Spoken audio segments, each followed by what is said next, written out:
In case if you don't know what Pascal's wager is, basically it's a philosophical argument proposed by 17th century mathematician Blaise Pascal, which look like this.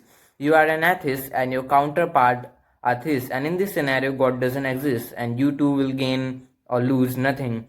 However, in another scenario God does exist, and for that reason atheists suffer damnation and theist enjoys bliss, and this argument is invoked as the most rational plight for non-believers. So there are many eminent objections for this gambit, but in this video I will present my own modified versions of these dusty lances for this bet hedging supposition. So now let's dwell.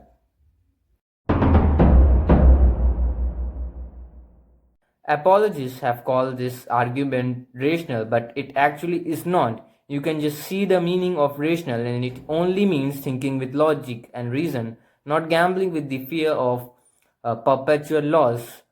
I don't think that Pascal had thought much before constructing this argument, as in the sense of his other splendid discovery.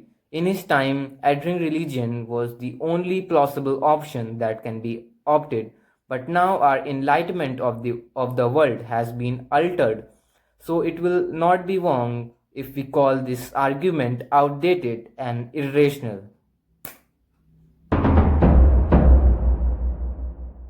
Pascal's figure gamble with only two things, either you gain or lose, which I think just paint this argument absurdly empirical.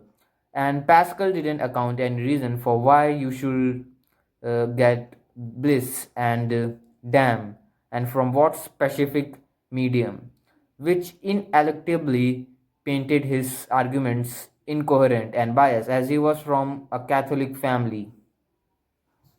I said gambling with fear because perhaps this figure was proposed to invoke a sense of fear, of disdain, that likely luck in all monotheistic believers, and had played a crucial role in making religion manipulative, as we all hope for peace and statistic stability. Einstein had keenly observed that if people are good only because they fear punishment and hope for a reward, then we are lots sorry indeed. Probably he wanted to imply that morality should be centered on human values, not on dogmas. My main point is if we believe in God because we covet paradise as we seek comfort in this natural world, then we are being selfish, and that omniscient deity may easily suspect deceit of our devotion, which was just materialistic. Though different gods have different moral doctrines, so no specific judgment can be made for this moral dilemma, as it just lay on the protocols of individual scriptures. Believe it or not, there is no evidence out there for the hypothesis of heaven or hell, and it's quite absurd to find something of that specific nature lurking in the stature of space and time. So I might concede that our subconscious mind is capable for constructing these places in our sheer imagination, and the turmoil that the unconscious mind can ooze posthumously is currently out of my grasp, and probably of the natural world indeed. Thus, the exact physical condition for us after death is improbable, as it inextricably lies in the realms of our integrate human brain. Brain dies with its respective memories. So, yeah, Pascal is too naive to lay any concrete judgment of a condition after death. Whatsoever, I think you will gain or lose nothing after death. The core aspect of Pascal Gambit is what if you are wrong?